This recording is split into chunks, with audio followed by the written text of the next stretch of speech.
Hey everyone, this is Kevin and this is Tara, and welcome to Off the Bow. This is where life really happens, unfiltered, unscripted, and right off the front of our boat. If you're ready for the real side of living on the water, hit subscribe and join the adventure.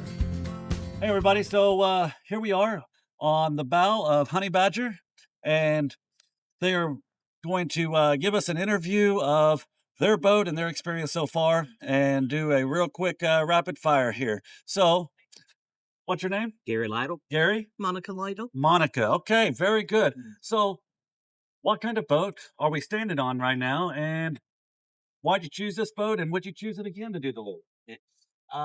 We are on a 1990 Carver 4207 half cabin with twin cat diesels. Um, we chose the boat because the main thing, it was in our budget and it was in the best shape out of all the boats we looked at. We had a hard time finding boats in our budget that was in good shape. Anyway, that's part of the reason. The other part was We had never voted before. We thought voting was for rich people. Okay. We found the loop right before COVID hit, and we're like, oh, I want to do that. Sure. So we started looking for a boat. We knew nothing about it, so we got on a lot of boats. We spent 2.5 years looking, and we probably set foot on everything out there. We went from Key West to Detroit. We went over to the eastern seaboard. We went everywhere looking. And we decided a few things we definitely wanted. We wanted 2 berths, 2 suites. We wanted 2 heads. We wanted a walk around aft bed.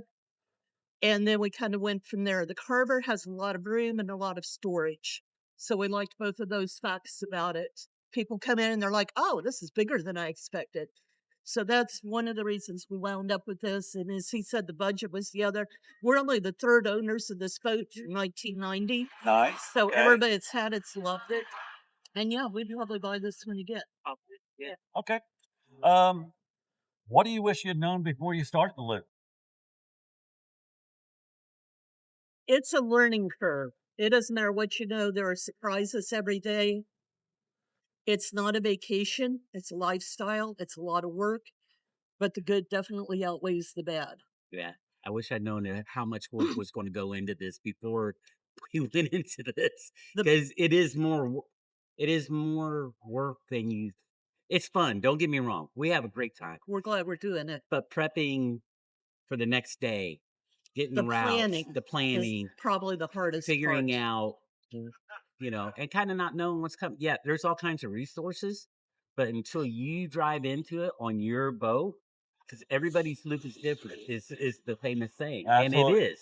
And the people that come in today will have different conditions than we had coming in yesterday.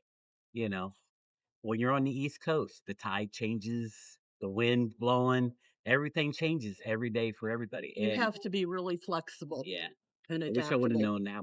Yeah, Absolutely. yeah, Had to be a little bit more flexible and how much work it really is, Yeah. because we found that out ourselves, yeah. that it's not just waking up, having your coffee, do a little cruise, and then having a sundowner, Yeah. Right. every day. It's You a you lot of got to planning route and prep and plan yeah. and figure out your fuel, figure out your water, pump outs, all of it. It just after a while you're like, whew, buy Yeah. a boat, they said. Go south, they said. You're It'll be fun. constantly adapting. There are Yeah. different tie-ups, there are different davits, there are different, But it is fun. but yeah, it's worth it.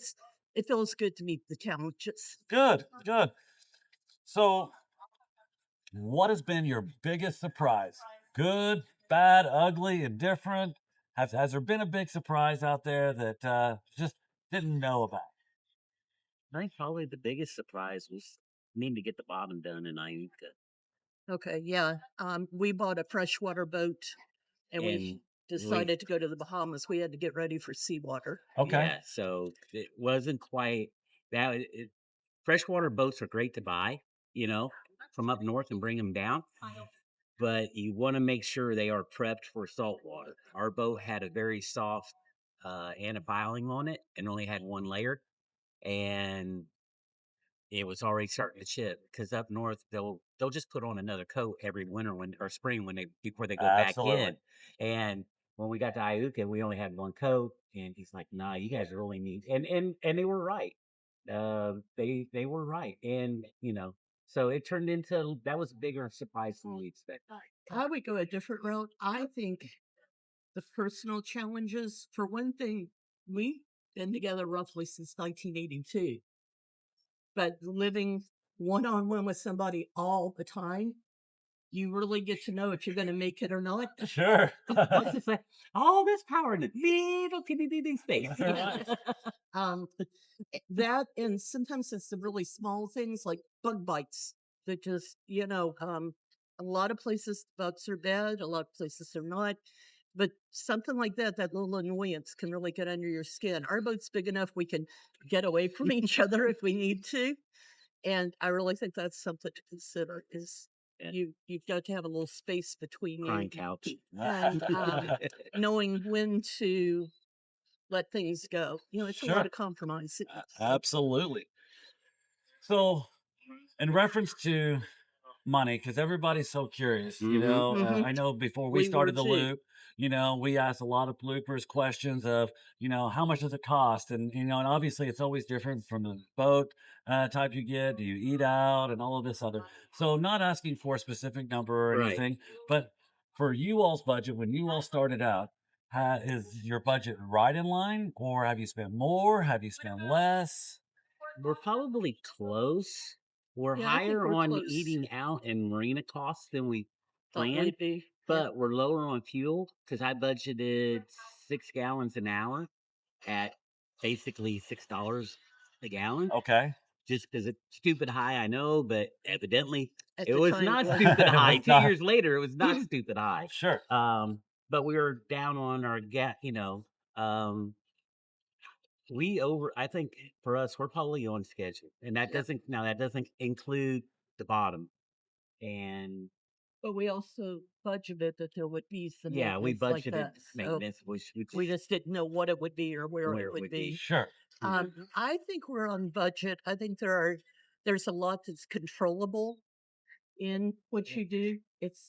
And I also think you continue to live the same lifestyle.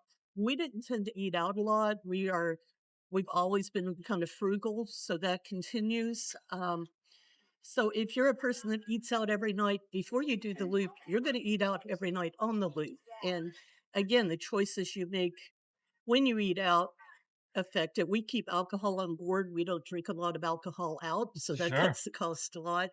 Uh, And if we watch them, if we say spend more in the marina than we plan, we'll eat on the boat. Right. yeah.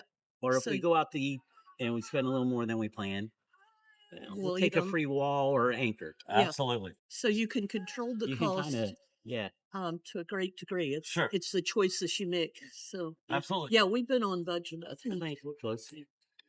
So my next question would be is has there been a favorite stop that you've had so far that's just been like, wow, I'm so glad we stopped there? And has there been a stop that you heard about before starting the loop, you were so excited about that maybe was a little bit of a letdown or that was maybe, in your opinion, a little bit overrated? Because I think what we see on YouTube before we start the loop and reading books and everything, other people's experiences are definitely different than our experiences. Right. So, has there been a stop that you would just go, wow, that has been my favorite stop so far? I think I don't have a favorite. I have several favorites. Okay. Uh, the Lazy River in Shroud Key. Okay. We went to the Bahamas Yeah, so over the in the winter. That was Bahamas, part we of our went, plan. and the Bahamas was just, it was windy this year, but it was still my It was favorite like part. paradise. Yeah, It it was was awesome. it was like a postcard every day, 70 to 80 degrees, not a lot of humidity or bugs, the windows open. It was gorgeous. My favorite was Cumberland Island in Florida. No, Georgia. Georgia. We went and we saw the wild horses and we toured the museum. He likes marinas. He's very social. I'm very antisocial. Okay. I like Angry. anchoring out. So it was the most peaceful place. Just at night, it was quiet. The horses came out into the water. Um, it was very peaceful and all the stars. There was a place Plum on the Orchard. Illinois River too that was like that. Well, when we brought the boat home in 24, we're we were very, very, very, very, very early in the season, and we stopped June. at in June. We stopped at Kasaki Lock, and nobody was around. I mean, 'cause we're so early in the season, everybody was up here. And the night we were there, it was just I was sitting out on the bow, and Monica came out, and she started to say something like, it was so quiet, it felt like a sin to talk. Sure. It was just, yeah. So, Yeah. but So, but that being said, the people you meet make yeah, the trip.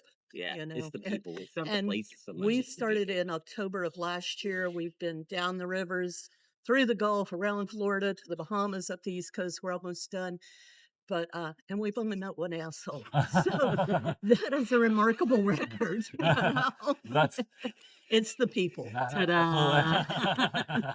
that's all right.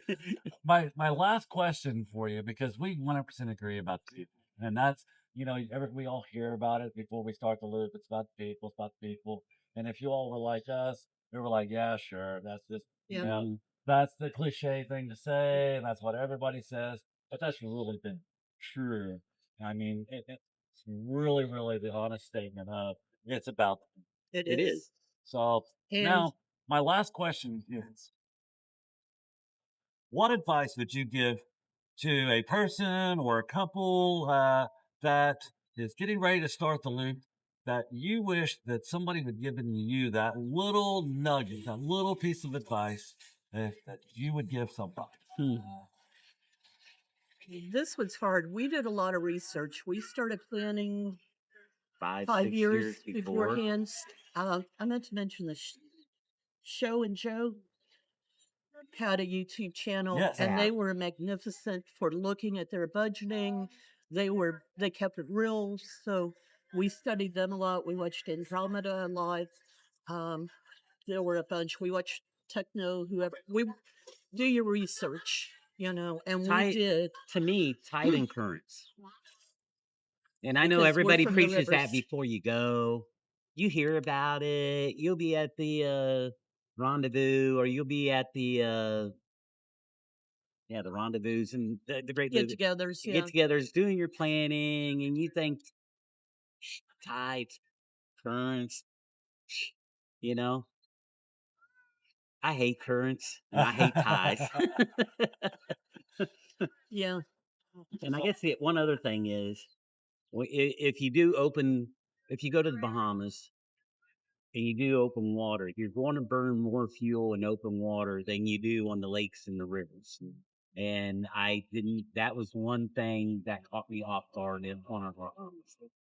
Not that it's not solvable. Don't Sure. get me wrong, but it's just Probably something something we should have. we Yeah. should have.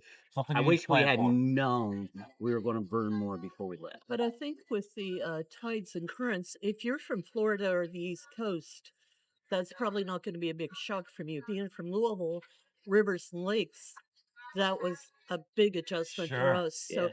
probably the parts that you're not familiar with are the things that will come as a shock to you. Yeah. The people that don't know rivers, currents, or don't know rivers will have more trouble with them. We had some friends that the first time we came into, was it Dismal Swamp? No, Hudson. They're like, oh my gosh, this is beautiful. Yeah.